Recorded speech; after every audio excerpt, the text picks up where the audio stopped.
ಹರಿ ಓಂ. ಭಾಗವತ ಸಾರೋದ್ಧಾರ 77ನೇ ಶ್ಲೋಕ.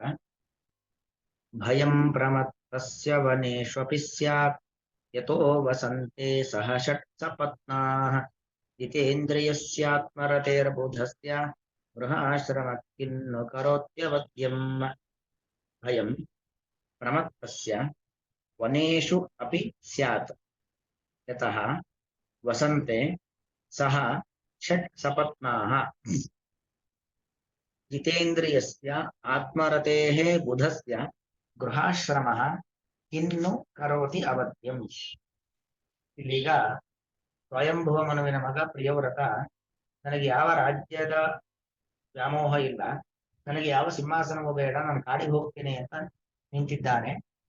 ಅಂತಹ ಪ್ರಿಯವ್ರತನಿಗೆ ಬ್ರಹ್ಮದೇವರು ಬಂದು ನೀನು ಸ್ವವಿಹಿತ ಕರ್ಮಾನುಷ್ಠಾನವನ್ನ ಮಾಡಲೇಬೇಕು, ರಾಜಪುತ್ರನಾಗಿರ್ತಕ್ಕಂಥ ನೀನು ರಾಜ್ಯಭಾರ ಮಾಡಲೇಬೇಕು, ಪ್ರಜಾ ಪರಿಪಾಲನೆ ಮಾಡಲೇಬೇಕು ಎಂಬುದಾಗಿ ಆದೇಶವನ್ನ ಕೊಡ್ತಕ್ಕಂಥ ಒಂದು ಸಂದರ್ಭ.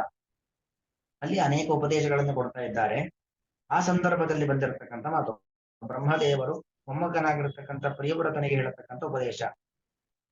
ನೀನು ಈಗ ಯಾಕೆ ಈ ರಾಜ್ಯ ಸಿಂಹಾಸನ ಪ್ರಜೆಗಳ ಮಧ್ಯದಲ್ಲಿ ವಾಸ ಮಾಡಲ್ಲ ಅಂತ ಹೇಳ್ತಾ ಇದೀಯಾ?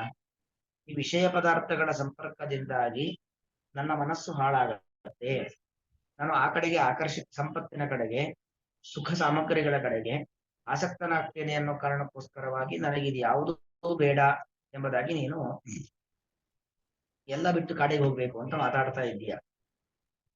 ಎಲ್ಲಾ ಬಿಟ್ಟು ಕಾಡಿಗೆ ಹೋದ ಮಾತ್ರಕ್ಕೆ ಒಳ್ಳೇದಾಗತ್ತೆ ಅಂತೇನಿಲ್ಲ. ಪ್ರಮತ್ತಸ್ಯ ವನೇಶ್ವಪಿ ಭಯಂ ಸ್ಯಾತ್. ಪ್ರಮತ್ತ ಅಂದ್ರೆ ಅರ್ಥ ಏನು? ಯಾವುದು ಮಾಡಬೇಕು, ಯಾವುದು ಮಾಡಬಾರದು, ಹೇಗಿರ್ಬೇಕು, ಹೇಗಿರಬಾರದು ಅನ್ನೋದನ್ನ ಮರೆತು ಬದುಕ್ತಕ್ಕಂಥ ಪ್ರಮತ್ತ ಅಂದ್ರೆ ವಿಸ್ಮೃತ ಕಾರ್ಯ ಅಂತ ಅರ್ಥ. ಕಾರ್ಯ ವ್ಯವಸ್ಥಿತಿ, ಯಾವುದು ಕಾರ್ಯ, ಯಾವುದು ಅಕಾರ್ಯ, ಯಾವ್ದು ಮಾಡಬೇಕಾದದ್ದು, ಯಾವ್ದು ಮಾಡಬಾರದದ್ದು, ಯಾವುದೂ ಕೂಡ ಗೊತ್ತಿಲ್ಲದೆ ಬದುಕ್ತವನು, ಎಲ್ಲವನ್ನು ಕೂಡ ಮರೆತು ಹೇಗಾಯ್ತಾ ಹಾಗೆ ಬದುಕ್ತವನು ಪ್ರಮತ್ತ ಅಂತ ಆದ್ರೆ ಅವನಿಗೆ ವನೇಶು ಅಪಿ ಭಯಂ ಸ್ಯಾತ್ ಅಂದ್ರೆ ಎಚ್ಚರಿಕೆ ಇಲ್ಲ. ಸರಿ ಯಾವುದು, ತಪ್ಪ್ಯಾವುದು, ಯಾವುದು ಶಾಸ್ತ್ರ ವಿಹಿತವಾದದ್ದು, ಯಾವುದು ಶಾಸ್ತ್ರ ನಿಷಿದ್ಧವಾದದ್ದು ಯಾವುದೂ ಗೊತ್ತಿಲ್ಲದೆ ಹೇಗಾಯ್ತಾ ಹಾಗೆ ಬದುಕವನಿಗೆ ಕಾಡಿಗೆ ಹೋದ್ರೂ ಉಪಯೋಗ ಇಲ್ಲ. ಕಾಡಲ್ಲೂ ಅವನಿಗೆ ತೊಂದರೆ ಇದ್ದದ್ದೇ, ಕಾಡಲ್ಲೂ ಕೂಡ ಅವನು ತೊಂದರೆಯನ್ನ ಅನುಭವಿಸ್ಲೇಬೇಕು. ಕಾಡಿಗೆ ಹೋದ್ ಮಾತ್ರ ಅವನಿಗೆ ಒಳ್ಳೇದಾಗತ್ತೆ ಅಂತೇನಿಲ್ಲ. ಯಾಕೆ ಅಂದ್ರೆ ಯತಃ ಸಪತ್ನಾಹ ಸಹ ಷಟ್ ಸಪತ್ನಾಹ ಸಹ ವಸಂತೆ. ಆ ವ್ಯಕ್ತಿ ಕಾಡಿಗೆ ಹೋದವನ ವ್ಯಕ್ತಿ ಇದ್ದಾನಲ್ಲ, ಇಲ್ಲಿ ಎಲ್ಲವನ್ನು ಬಿಟ್ಟು ಕಾಡಿಗೆ ಹೋಗಿರ್ಬೋದು, ಆದ್ರೆ ಷಟ್ ಸಪತ್ನರು ಅಂದ್ರೆ ಶತ್ರುಗಳು ಅಂತ ಅರ್ಥ. ಕಾಮ, ಕ್ರೋಧ, ಲೋಭ, ಮೋಹ, ಮತಮಾತ್ಸರ್ಯ. ಕಾಮ ಕೆಟ್ಟ ಬಯಕೆ, ಕ್ರೋಧ ಕೋಪ, ಮೋಹ ಅನ್ಯಥಾ ಜ್ಞಾನ, ಲೋಭ ಬೇಕು, ಇನ್ನೂ ಬೇಕು ಅಂತಕ್ಕಂಥ ಬಯಕೆ, ಕಾಮ, ಕ್ರೋಧ, ಲೋಭ, ಮೋಹ, ಮದ ಅಹಂಕಾರ, ಮತ್ತೊಬ್ಬರ ಮೇಲೆ ಮಾತ್ಸರ್ಯ ಹೊಟ್ಟೆ ಕಿತ್ತು. ಇದರ ಜೊತೆಯಲ್ಲೇ ಅವನಿದ್ದಾನೆ, ಕಾಡಿಗೆ ಹೋಗಿದ್ದಾನೆ, ಸರಿ ಲೌಕಿಕ ಸಂಪತ್ತುಗಳೆಲ್ಲವನ್ನು ಕೂಡ ಬಿಟ್ಟು ಹೋಗಿದ್ದಾನೆ, ಅದರ ಒಳಗೆ ಮಾಲಿನ್ಯವನ್ನೇ ತುಂಬಿಕೊಂಡು ಬಿಟ್ಟಿದ್ದಾನೆ. ಅಂತವನು ಕಾಡಿಗೆ ಹೋಗಿ ಉಪಯೋಗ ಏನು? ಯತಃ ಏಕೆಂದರೆ ಷಟ್ಸಪತ್ನಾಹ ಸಹ ವಸಂತೆ, ಅವನು ಈ 6 ಜನ ಶತ್ರುಗಳ ಜೊತೆಯಲ್ಲಿ ಕಾಡಿನಲ್ಲಿ ವಾಸ ಮಾಡ್ತಾ ಇದ್ದಾನೆ ಅಂತ ಹೇಳಿದ್ರೆ ಅವನಿಗೆ ಕಾಡಿನಲ್ಲೂ ಭಯ ಇದ್ದದ್ದೇ. ಏನು ಭಯ? ಈ ಸಂಸಾರದ ಭಯ, ಕರ್ಮ ಬಂಧ ಮತ್ತಷ್ಟು ಜಾಸ್ತಿ ಆಗ್ತಾ ಹೋಗುತ್ತೆ ಅಂತಕ್ಕಂಥ ಭಯ ಅದು ಇದ್ದದ್ದೇ. ಮನಸ್ಸು ಶುದ್ಧವಿಲ್ಲದೇನೆ, ಅಂತಃಕರಣ ಶುದ್ಧವಿಲ್ಲದೇನೆ ಕಾಡಿಗೆ ಹೋಗಿ ಕೂತ ಮಾತ್ರಕ್ಕೆ ಯಾವುದೇ ರೀತಿಯಾಗಿರ್ತಕ್ಕಂಥ ಉಪಯೋಗ ಇಲ್ಲ. ಅದೇ ಅವನಿಗೆ ಇಂದ್ರಿಯ ನಿಯಂತ್ರಣ ಇದೆ, ಕಾಮಕ್ರೋಧಾದಿಗಳನ್ನ ಗೆದ್ದಿದ್ದಾನೆ, ಮನಸ್ಸಿನಲ್ಲಿ ಮಾಲಿನ್ಯವಿಲ್ಲ, ಮನಸ್ಸು ನಿರ್ಮಲವಾಗಿದೆ ಅಂತ ಆದ್ರೆ ಅವನು ಜಿತೇಂದ್ರಿಯ, ಇಂದ್ರಿಯಗಳ ನಿಯಂತ್ರಣವನ್ನ ಮಾಡ್ಕೊಂಡಿದ್ದಾನೆ. ಆತ್ಮರತೆ ಆತ್ಮರತಿ, ಪರಮಾತ್ಮನಲ್ಲೇ ರತಿ ಆಸಕ್ತಿ, ಭಗವಂತನನ್ನ ಬಿಟ್ಟು ಬೇರೆ ಯಾವುದೇ ಲೌಕಿಕ ಪದಾರ್ಥಗಳ ಕಡೆಯೂ ಅವನ ಗಮನವೂ ಇಲ್ಲ, ಆ ಕಡೆ ಅವನ ಆಸಕ್ತಿಯೂ ಇಲ್ಲ. ಯಾಕೆ? ಅವನು ಬುಧ ಅಂದ್ರೆ ಜ್ಞಾನಿ, ಬುಧ ಅವಗಮನೆ, ಅವನು ಜ್ಞಾನಿಯಾಗಿದ್ದಾನೆ. ಜ್ಞಾನಿಯಾದದ್ದರಿಂದಾಗಿ ಆತ್ಮರತಿ, ಪರಮಾತ್ಮನಲ್ಲಿ ರತಿ ಆಸಕ್ತಿ ಇದೆ, ಪರಮಾತ್ಮನಲ್ಲಿ ಮಾತ್ರ ಆಸಕ್ತಿ ಇದೆ. ಆದದ್ರಿಂದಾಗಿ ಲೌಕಿಕ ಪದಾರ್ಥಗಳಲ್ಲಿ ಆಸಕ್ತಿ ಇಲ್ಲ, ವಿರಕ್ತಿ ಇದೆ. ಅಂದ್ರೆ ಅರ್ಥ ಏನೋ ಅವನು ಜಿತೇಂದ್ರಿಯನಾಗಿದ್ದಾನೆ, ಇಂದ್ರಿಯ ನಿಯಂತ್ರಣವನ್ನ ಮಾಡ್ಕೊಂಡಿದ್ದಾನೆ.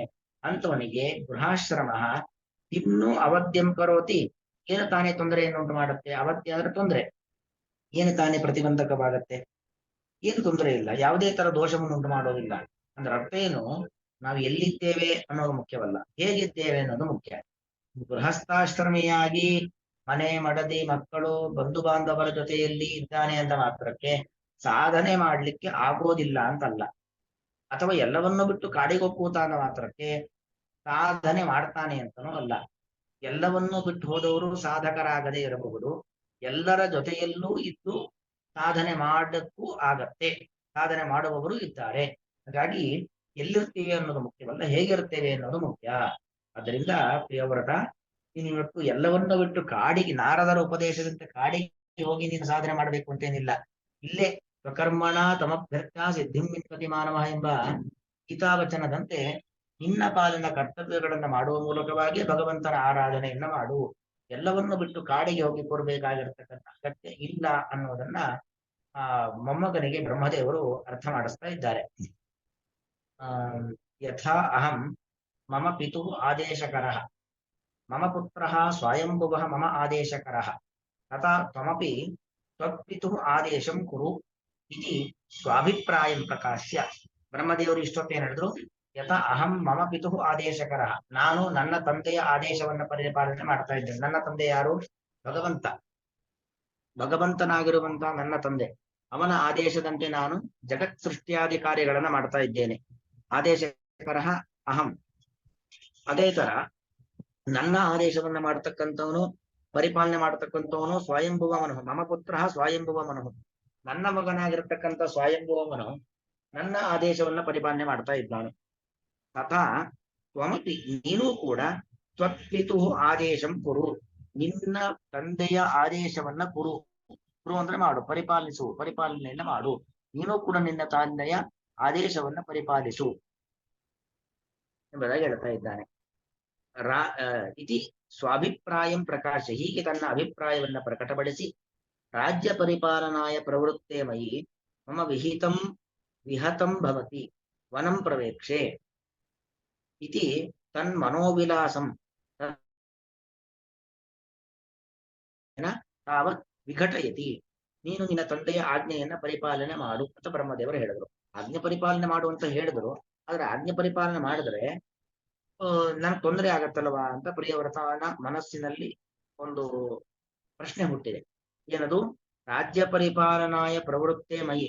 ಹೌದು, ನನ್ನ ತಂದೆ ಸ್ವಯಂಭುವಮನು ಹೇಳಿದ್ರು, ನನ್ನ ತಾತ ನೀವು ಹೇಳ್ತಿದ್ದೀರಾ ಅಂತ ಹೇಳಿದ್ರೆ, ನಾನು ರಾಜ್ಯ ಪರಿಪಾಲನೆ ಮಾಡ್ಲಿಕ್ಕೆ ಹೋದ್ರೆ ರಾಜ್ಯ ಪರಿಪಾಲನಾಯ ಪ್ರವೃತ್ತೆ ಮಯಿ, ಪ್ರವೃತ್ತಿ ಮಾಡಿರುವಂತ ನನ್ನಲ್ಲಿ ಮಮ ವಿಹಿತಂ ವಿಹತಂ ಭವತಿ, ನನ್ನಲ್ಲಿ ಈಗ ಯಾವುದಿದೆಯೋ ನಾರದರು ಕೊಟ್ಟಂತ ಉಪದೇಶದಿಂದಾಗಿ ನನಗೆ ಇತರ ಪದಾರ್ಥಗಳಲ್ಲಿ ವಿರಕ್ತಿ, ಪರಮಾತ್ಮನಲ್ಲಿ ರತಿ ಇದಿದೆ. ಆದ್ರೆ ಅದು ವಿಹಿತವಾದದ್ದು ವಿಹತವಾಗತ್ತೆ, ನಾಶವಾಗಿ ಹೋಗ್ಬಿಡುತ್ತಲ್ವಾ. ವಿಹತಂ ಭವತಿ. ಹಾಗಾಗಿ ಈಗ ನಾನು ಹೇಗಿದ್ದೇನೆ? ಭಗವಂತನಲ್ಲಿ ಭಕ್ತಿ ಇದೆ, ಇತರ ಪದಾರ್ಥಗಳಲ್ಲಿ ವಿರಕ್ತಿ ಇದೆ. ಹಾಗೆ ಇರಬೇಕು ಅಂತಾದ್ರೆ ವನಂ ಪ್ರವೇಕ್ಷೆ, ನಾನು ಕಾಡನ್ನ ಪ್ರವೇಶ ಮಾಡ್ತೀನಿ, ನನಗಿದು ಯಾವುದ ರಾಜ್ಯವೂ ಬೇಡ. ಇತಿ ತನ್ಮನೋ ವಿಲಾಸಂ, ಆ ಪ್ರಿಯವ್ರತನ ಮನಸ್ಸಿನಲ್ಲಿ ಓಡತಕ್ಕಂತ ಒಂದು ವಿಚಾರ. ತತ್ರಾಪಿ ಭಯ ಪ್ರದರ್ಶನೇನ ತಾವತ್ ವಿಘಟಯತಿ. ನೀನು ಕಾಡಿಗೆ ಹೋದ್ ಕೂಡ್ಲಿ ನಿನಗೆ ಒಳ್ಳೇದಾಗತ್ತೆ ಅಂತಲ್ಲ, ಅಲ್ಲೂ ಕೂಡ ಭಯ ಎಂಬುದು ಇದ್ದೇ ಇದೆ. ಪ್ರಮತ್ತಸ್ಯ ಅಂದ್ರೆ ನೀನ್ ಹೀಗಿದ್ಯಾ ಅಂತ ಹೇಳ್ತಾ ಇರೋದಲ್ಲ. ಪ್ರಿಯವ್ರತ ಕಾಡಿಗೆ ಹೋಗಿ ಕಾಮಕ್ರೋಧಾದಿಗಳ ಜೊತೆಯಲ್ಲಿ ವಾಸ ಮಾಡ್ತೀಯಾ ಅನ್ನೋದು ಅಭಿಪ್ರಾಯ ಅಲ್ಲ ಇದಕ್ಕೆ. ಪ್ರಿಯವ್ರತ ಇಲ್ಲಿರ್ಲಿ, ಕಾಡಿಗೆ ಹೋಗ್ಲಿ, ಅವನು ಯಾವತ್ತೂ ವಿರಕ್ತನೆ, ಯಾವತ್ತೂ ಭಗವಂತನಲ್ಲಿ ರತಿ ಇರುವವನು, ಎಂದೆಂದಿಗೂ ವಿರಕ್ತಿಯನ್ನ ಪಡೆದಿರತಕ್ಕಂಥ ವ್ಯಕ್ತಿಯೇ ಅವನು. ಆದರೆ ಜನರೆಲ್ಲ ಕೊಡ್ತಕ್ಕಂಥ ಉಪದೇಶ, ಕಾಡಿಗೆ ಹೋದ ಮಾತ್ರಕ್ಕೆ ಸಾಧನೆ ಮಾಡ್ಲಿಕ್ಕೆ ಆಗೋದಿಲ್ಲ, ಮನೇಲಿದ್ದ ಮಾತ್ರಕ್ಕೆ ಸಾಧನೆ ಮಾಡಕ್ಕಾಗಲ್ಲ ಅಂತಿಲ್ಲ. ಮನೇಲಿದ್ದೂ ಸಾಧನೆ ಮಾಡಬಹುದು, ಕಾಡಿಗೆ ಹೋಗಿಯೂ ಸಾಧನೆ ಮಾಡದೇ ಇರಬಹುದು ಅನ್ನೋ ಒಂದು ವಿಚಾರವನ್ನು ತಿಳಿಸ್ಕೊಡ್ತಾ ಇದ್ದಾರೆ. ಪ್ರಮತ್ತಸ್ಯ ಅರ್ಥ ಈಕ್ವಲ್ಸ್ ಹಾಕೊಳ್ಳಿ. ವಿಸ್ಮೃತ ಸ್ವಕಾರ್ಯಸ್ಯ, ಏನ್ ಮಾಡಬೇಕು ಏನು ಮಾಡಬಾರದು ಅನ್ನೋದನ್ನ ಮರೆತಿರ್ತಕ್ಕಂಥ ವ್ಯಕ್ತಿಗೆ ವನೇಶು ಅಪಿ ಭಯಂ ಸ್ಯಾದೇವ. ಅದು ಅದಕ್ಕೆ ವನೇಶು ಬಹುವಚನ. ಬಹುವಚನ ಯಾಕೆ ಅಂದ್ರೆ, ಯಾವ್ದೋ ಒಂದು ಕಾಡಿಗೆ ಹೋಗ್ತಾನೆ, ಯಾಕೋ ನಂಗೆ ಸರಿ ಆಗ್ತಾ ಇಲ್ಲ ಅಂತ ಇನ್ನೊಂದು ಕಾಡಿಗೆ ಹೋಗ್ತಾನೆ, ಇಲ್ಲೂ ಏನೋ ತೊಂದರೆ ಆಗ್ತದೆ, ಮತ್ತೊಂದು ಕಾಡು. ಈಗ ಎಷ್ಟು ಕಾಡು ಗುಡ್ಡ ಗುಹೆಗಳನ್ನ ಸುತ್ತರೂ ಕೂಡ ಸಾಧನೆ ಮಾಡ್ಲಿಕ್ಕೆ ಆಗೋದಿಲ್ಲ. ಕೆಲವರು ನೋಡಿ ಒಂದಷ್ಟು ಮನೆಗಳನ್ನ ಬದಲಾಯಿಸ್ತಾ ಹೋಗ್ತಾರೆ. ಈ ಮನೆ ಸರಿ ಆಗ್ತಾ ಇಲ್ಲ ಅಂತ ಇದಲ್ಲ ಅಂತ ಮತ್ತೊಂದು. ಯಾಕೆ ಅಲ್ಲೇನೋ ನಂಗೆ ಸಮಸ್ಯೆ. ಮನೆ ಸಮಸ್ಯೆ ಅಲ್ಲ, ಮನಸ್ಸಿನ ಸಮಸ್ಯೆ ಇದ್ರೆ ಮನೆ ಸಮಸ್ಯೆ. ಹಿಂದೆಲ್ಲ ಮನೆ ಬದಲಾಯಿಸೋದಿತ್ತು, ಈಗೆಲ್ಲ ಹಾಗಲ್ಲ. ಗಂಡ ಹೆಂಡತಿನ ಬದಲಾಯಿಸೋದು, ಹೆಂಡತಿ ಗಂಡನ ಬದಲಾಯಿಸೋದು. ಇವರು ಸರಿ ಆಗ್ತಾ ಇಲ್ಲ, ಅವ್ರು ಸರಿ ಆಗ್ತಾ ಇಲ್ಲ ಅಂತ ಈಗ ಆ ತರ ಒಂದು ಪರಿಸ್ಥಿತಿಗೆ ಹೋಗ್ಬಿಟ್ಟಿದೆ. ಅಂದ್ರೆ ನಮ್ಮ ಭಾವನೆ, ನಮ್ಮ ವರ್ತನೆ ಎಲ್ಲಾ ಕಡೆಯಲ್ಲೂ ಕೂಡ ಅದು ಮುಖ್ಯವಾಗತ್ತೆ ಅನ್ನೋದು ನಾವು ತಿಳ್ಕೊಳ್ಬೇಕಾಗಿರುವಂತದ್ದು. ಹಾಗಾಗಿ ವಿಸ್ಮೃತ ಕಾರ್ಯಸ್ಯ ವನೇಶು ಅಪಿ, ಎಷ್ಟು ಕಾಡಿಗೆ ಸುತ್ತಿದ್ರು ಕೂಡ ನೆಮ್ಮದಿ ಸಿಗೋದಿಲ್ಲ, ಸಾಧನೆ ಮಾಡ್ಲಿಕ್ಕೆ ಆಗೋದಿಲ್ಲ. ಯಾಕೆ? ವಿಸ್ಮೃತ ಕಾರ್ಯ. ಕುತಃ ಯತಃ, ಯಾಕಂತ ಹೇಳಿದ್ರೆ ಯತಃ ಷಡಪಿ ವೈರಿಣಃ ಸಹೈವ ವಸಂತಿ, 6 ಜನ ವೈರಿಗಳು, ಕಾಮ ಕ್ರೋಧ ಲೋಭ ಮೋಹ ವಾತ್ಸರ್ಯ, 6 ಜನರು ಜೊತೆಯಲ್ಲೇ ವಾಸ ಮಾಡ್ತಾರೆ. ಯತಃ ವನೇಶು ಅಪಿ ಭಯಂ, ಯಾವ ಕಾರಣದಿಂದ ಕಾಡಿನಲ್ಲೂ ಭಯ ಇದೆಯೋ, ಅತಃ ವಿಜಿತೇಂದ್ರಿಯಸ್ಯ, ಇಂದ್ರಿಯಗಳನ್ನು ವಿಶೇಷವಾಗಿ ಗೆದ್ದಿದ್ದಾನೆ ವಿಜಿತೇಂದ್ರಿಯ, ಆತ್ಮನಿಯೇವ ರತಿಮತಃ, ಭಗವಂತನಲ್ಲಿ ಮಾತ್ರ ರತಿ ಆಸಕ್ತಿ ಇದೆ ಅಂತಹ ಜ್ಞಾನಿನಃ ಗೃಹಾಶ್ರಮ ಕುಟುಂಬಿತೆಯ ಅವಸ್ಥಾನ ರೂಪ. ಗೃಹಾಶ್ರಮ ಅಂದ್ರತ್ತೇನು? ಸಂಸಾರಿಯಾಗಿ ಮನೆಯಲ್ಲಿ ಕೌಟುಂಬಿಕ ಜೀವನದಲ್ಲಿ ವಾಸ ಮಾಡಿಕೊಂಡು ಕೂಡ ಅವಸ್ಥಾನ ರೂಪ ಕಿಂ ಅವತ್ಯಂ ಕುರಿಯಾತ್, ಏನು ತಾನೇ ತೊಂದರೆ ಕೊಡುತ್ತೆ? ಮುಖ್ಯವಾಗಿ ಬೇಕಾಗಿರತಕ್ಕಂಥ ಭಾವಶುದ್ಧಿ. ಭಾವಶುದ್ಧಿ ಇತ್ತು ಅಂತ ಆದ್ರೆ ಎಲ್ಲಿ ಬೇಕಾದ್ರೂ ಸಾಧನೆ ಮಾಡ್ಲಿಕ್ಕೆ ಆಗತ್ತೆ. ಭಾವಶುದ್ಧಿ ಇಲ್ಲ ಅಂತ ಆದ್ರೆ ಎಲ್ಲೇ ಹೋದ್ರೂ ವ್ಯರ್ಥವೇ. ಎಷ್ಟೋ ಜನ ಮನಸ್ಸು ನಿರ್ಮಲವಾಗಿಲ್ಲದೇನೆ ತೀರ್ಥಯಾತ್ರೆ ಮಾಡೋದಿರ್ಬೋದು, ಸ್ತೋತ್ರ ಪಾರಾಯಣಗಳನ್ನು ಮಾಡೋದಿರ್ಬೋದು, ಯಜ್ಞಯಾಗಾದಿಗಳನ್ನು ಮಾಡೋದಿರ್ಬೋದು, ಏನೇನೋ ಮಾಡ್ತಾರೆ. ಎಷ್ಟೇ ಮಾಡಿದ್ರು ಕೂಡ ಅದೆಲ್ಲವೂ ಕೂಡ ವ್ಯರ್ಥ. ಮನಸ್ಸು ನಿರ್ಮಲವಾಗಿರಬೇಕು. ಮನಸ್ಸಿನಲ್ಲಿ ಕಾಮ ಕ್ರೋಧ ಲೋಭ ಮೋಹ ಮದಮಾತ್ಸರ್ಯ ದ್ವೇಷ ಯಾವುದೂ ಕೂಡ ಇರಬಾರದು. ಅದೆಲ್ಲವನ್ನು ಕೂಡ ಬಿಟ್ಟವನಾಗಿ ಪ್ರಾಮಾಣಿಕವಾದ ಒಂದು ವರ್ತನೆ, ಪ್ರಾಮಾಣಿಕವಾದ ಪ್ರಕ್ರಿಯೆಗಳನ್ನು ಮಾಡಿದಾಗ ಮಾತ್ರ ನಮ್ಮ ಆಚರಣೆಗಳು, ನಮ್ಮ ಸದಾಚರಣೆಗಳು ನಮಗೆ ಫಲವನ್ನ ಕೊಡುತ್ತೆ. ನಮ್ಮಲ್ಲಿ ಒಳಗೆ ಹುಡುಕನ್ನ ಇಟ್ಟುಕೊಂಡು ಎಷ್ಟೇ ತೀರ್ಥಕ್ಷೇತ್ರಗಳಿಗೆ ಪ್ರವಾಸ ಮಾಡೋದಿರಬಹುದು, ದೇವಾಲಯಗಳಿಗೆ ಹೋಗೋದಿರಬಹುದು, ಯಜ್ಞಯಾಗಾದಿಗಳನ್ನ ದಾನ ಧರ್ಮಗಳನ್ನ ಮಾಡೋದಿರಬಹುದು, ಅದೆಲ್ಲವೂ ಕೂಡ ವ್ಯರ್ಥ. ಆ ಅಂತಃಕರಣವನ್ನ ಶುದ್ಧವನ್ನಾಗಿಟ್ಟುಕೊಂಡು ಮಾಡಿದರೆ ಮಾತ್ರ ನಮ್ಮ ಸತ್ಕರ್ಮಗಳಿಗೆ ಫಲ ಹೊರತು ಅಂತಃಕರಣ ಶುದ್ಧಿ ಇಲ್ಲದೆ ಮಾಡತಕ್ಕಂಥ ಸತ್ಕರ್ಮಗಳು ಫಲಪ್ರದವಲ್ಲ ಅನ್ನೋದು ಕೂಡ ಇದರ ಒಂದು ಹಿನ್ನೆಲೆ.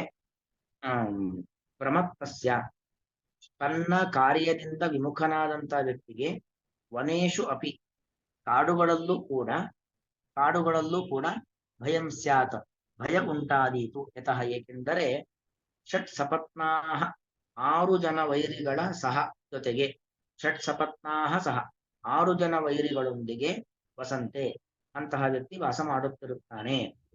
ಬುಧಸ್ಯ, ಜ್ಞಾನಿಯಾದಂತಹ, ಆತ್ಮರತೇಹೇ, ಭಗವಂತನಲ್ಲಿ ಪ್ರೀತಿಪೂರ್ವಕವಾದ ಭಕ್ತಿಯನ್ನ ಮಾಡುವಂತಹ ವ್ಯಕ್ತಿಗೆ, ಜಿತೇಂದ್ರಿಯಸ್ಯ, ವಿಷಯ ಪದಾರ್ಥಗಳಲ್ಲಿ ವಿರಕ್ತಿಯನ್ನ ಹೊಂದಿ ಇಂದ್ರಿಯ ನಿಯಂತ್ರಣಗಳನ್ನ ಮಾಡಿಕೊಂಡಿರುವಂತಹ ವ್ಯಕ್ತಿಗೆ, ಗೃಹಾಶ್ರಮ, ಕೌಟುಂಬಿಕ ಜೀವನವು ಅವಧ್ಯಂ, ಕೆಟ್ಟದ್ದನ್ನು, ತೊಂದರೆಯನ್ನು, ಕಿನ್ನು ಕರೋತಿ, ಮಾಡುತ್ತದೆ ಏನು ಅಂದ್ರೆ ಏನು ಮಾಡೋದಿಲ್ಲ ಅಂತ ಪ್ರಶ್ನೆ ಮಾಡ್ತಾ ಇದಾರೆ. ಅಂದ್ರೆ ಏನು?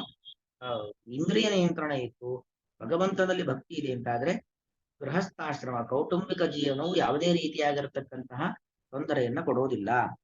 ಭಯಂ ಪ್ರಮತ್ತಸ್ಯ ವನೇಶ್ವಪಿ ಸ್ಯಾತ್, ಯತೋ ವಸಂತೆ ಸಹ ಷಟ್ ಸಪತ್ನಾಃ, ಜಿತೇಂದ್ರಿಯಸ್ಯಾತ್ಮರತೇರ್ಬುಧಸ್ಯ ಗೃಹಾಶ್ರಮ ಕಿನ್ನು ಕರೋತ್ಯವದ್ಯಂ. ಶ್ರೀಕೃಷ್ಣಾರ್ಪಣಮಸ್ತು.